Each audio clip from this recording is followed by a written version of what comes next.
നമസ്കാരം, CCTV വാർത്തയിലേക്ക് സ്വാഗതം. മുഹറം പ്രമാണിച്ച് പൊതുവധിയിൽ മാറ്റം. വ്യാഴാഴ്ചത്തെ അവധി വെള്ളിയാഴ്ചത്തേക്ക് മാറ്റി. വ്യാഴാഴ്ച പ്രവൃത്തി ദിനമായിരിക്കുമെന്ന് സർക്കാർ അറിയിച്ചു. മുഹറം മാസപ്പിറവി 17-ാം തീയതിയാണ് കണ്ടത്. ഇതിന്റെ അടിസ്ഥാനത്തിൽ മുഹറം 10 ജൂൺ 26-നാണ് വരുന്നത്. ഇതോടെയാണ് നേരത്തെ നിശ്ചയിച്ചിരുന്ന ജൂൺ 25-ന്റെ അവധി മാറ്റിയത്. തെരുവുനായ ശല്യം രൂക്ഷമായ സാഹചര്യത്തിൽ പ്രതിരോധ പ്രവർത്തനങ്ങളുമായി ആലങ്കോട് ഗ്രാമപഞ്ചായത്ത്. കഴിഞ്ഞ ദിവസമുണ്ടായ തെരുവുനായ ആക്രമണത്തെ തുടർന്നാണ് പ്രതിരോധ പദ്ധതികൾ തയ്യാറാക്കാൻ ആലങ്കോട് ഗ്രാമപഞ്ചായത്തും മൃഗസംരക്ഷണ വകുപ്പും സംയുക്ത യോഗം ചേർന്നത്. പഞ്ചായത്ത് ഹാളിൽ നടന്ന യോഗത്തിൽ പ്രസിഡന്റ് ആസിയ ഇബ്രാഹിം അധ്യക്ഷത വഹിച്ചു. പ്രതിരോധ നടപടികളുടെ സാങ്കേതിക വശങ്ങൾ വിശദമായി പരിശോധിച്ച ശേഷം അടിയന്തര നടപടികളുമായി മുന്നോട്ടു പോകാൻ യോഗം തീരുമാനിച്ചു. Panchayat vice president Subair Udinuparamba, standing committee ചെയർമാൻമാരായ ശാരിക മുരളീധരൻ, ഫാത്തിമ ലത്തീഫ്, ചങ്ങരംകുളം മൃഗാശുപത്രി senior veterinary surgeon doctor Pami T Maliyakkal, panchayat secretary Abhijith, assistant secretary Sudhan, health inspector Venu, ward മെമ്പർമാർ തുടങ്ങിയവർ സംബന്ധിച്ചു. അകാരണമായി അടച്ചിട്ടിട്ടുള്ള പുന്നയൂർ ആലാപാലം ആധുനിക വാതക ശ്മശാനം ഉടൻ പൊതുജനങ്ങൾക്ക് തുറന്നുകൊടുക്കണമെന്ന് ശ്മശാന സംരക്ഷണ സമിതി പഞ്ചായത്ത് അധികാരികളോട് ആവശ്യപ്പെട്ടു. തുടർ പ്രവർത്തനങ്ങൾക്കു വേണ്ടി TM വിക്രമൻ കൺവീനറും KC സദാനന്ദൻ ചെയർമാനുമായുള്ള 15-അംഗ എക്സിക്യൂട്ടീവ് കമ്മിറ്റിയെ യോഗം തിരഞ്ഞെടുത്തു. ശ്മശാനം തുറന്ന് പ്രവർത്തിപ്പിക്കണമെന്ന് ആവശ്യപ്പെട്ടുകൊണ്ടുള്ള അപേക്ഷ പഞ്ചായത്ത് സെക്രട്ടറിക്ക് നൽകാനും തുടർ നടപടികൾ ഉണ്ടാകുന്നില്ലെങ്കിൽ ഹൈക്കോടതിയെ സമീപിക്കാനും യോഗം തീരുമാനിച്ചു.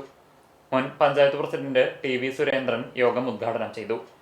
MA Wahab, TM Vikraman, VK Irshad, PA Mansoor, Suhara Backer, Ashokan മുണ്ടന്തറ, panchayat അംഗങ്ങളായ ഷൈബ ദിനേശൻ, ഷെഫീന മുനീർ, ഷൈമ നസീർ എന്നിവർ സംസാരിച്ചു.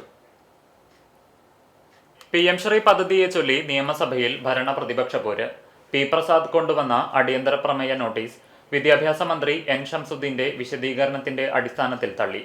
മന്ത്രിസഭ ഉപസമിതി ഉണ്ടാക്കിയത് കരാർ നടപ്പാക്കാനാണെന്ന നോട്ടീസിലെ വാദം വസ്തുതാവിരുദ്ധമാണെന്ന് വിദ്യാഭ്യാസ മന്ത്രി N ഷംസുദ്ദീൻ പറഞ്ഞു.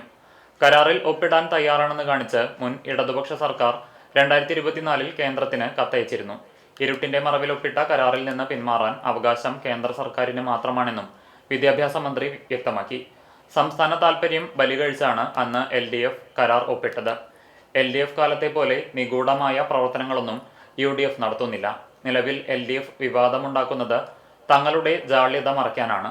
കരാർ റദ്ദാക്കണമെന്നാവശ്യപ്പെട്ടല്ല LDF അന്ന് കത്ത് നൽകിയത്. അത് നീട്ടിവെക്കണം എന്ന് മാത്രമാണ് അറിയിച്ചിരുന്നത്. കേരളത്തിന്റെ എല്ലാ അവകാശവും ബലികഴിച്ചാണ് LDF കരാർ വെച്ചത്. ഉപസമിതി തീരുമാനം വരും മുമ്പ് ഊഹത്തിന്റെ പേരിലാണ് ഇപ്പോൾ പ്രതിപക്ഷം നോട്ടീസ് നൽകിയിരിക്കുന്നത്. പദ്ധതിയിൽ അന്തിമ തീരുമാനം എടുത്തിട്ടില്ല. മെയ് 8-ന് കാവൽ സർക്കാരിന്റെ കാലത്താണ് കേന്ദ്രത്തിന്റെ കത്ത് വന്നത്. സംഘപരിവാർ അജണ്ടയ്ക്ക് കീഴ്പ്പെടാത്ത നടപടികളെ സർക്കാരിന്റെ ഭാഗത്തുനിന്ന് ഉണ്ടാകുമെന്നും വിദ്യാഭ്യാസ മന്ത്രി അറിയിച്ചു.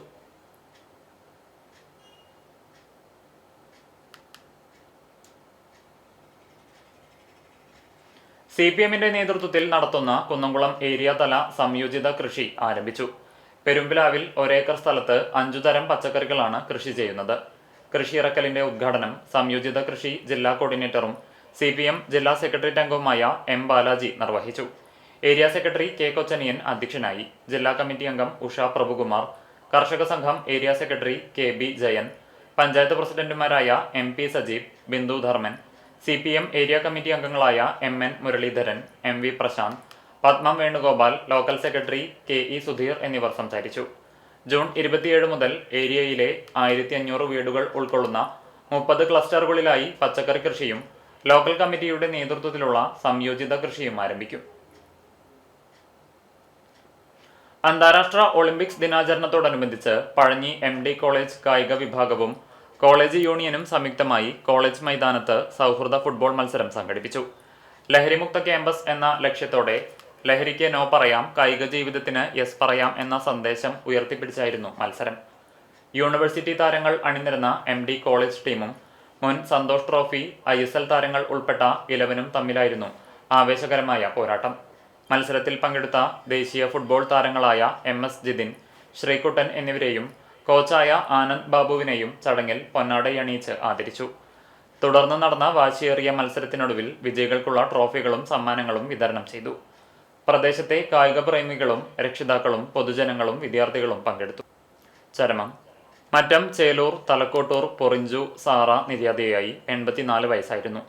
മൃതദേഹം തലക്കോട്ടൂർ ജോണി സിസിലിയുടെ വസതിയിൽ പൊതുദർശനത്തിനു ശേഷം സംസ്കാരം വ്യാഴാഴ്ച രാവിലെ 9:30 മറ്റം സെന്റ് തോമസ് ഫൊറാന ദേവാലയ സെമിത്തേരിയിൽ നടത്തും. പരേതരായ കൊച്ചന്നം, ബ്രച്ചീത്ത, ജോണി എന്നിവർ സഹോദരങ്ങളാണ്. തിരുത്തിക്കാട് കൊടപ്പാടത്ത് അരവിന്ദാക്ഷൻ ഭാര്യ കാർത്തിക നിര്യാതയായി. 63 വയസ്സായിരുന്നു.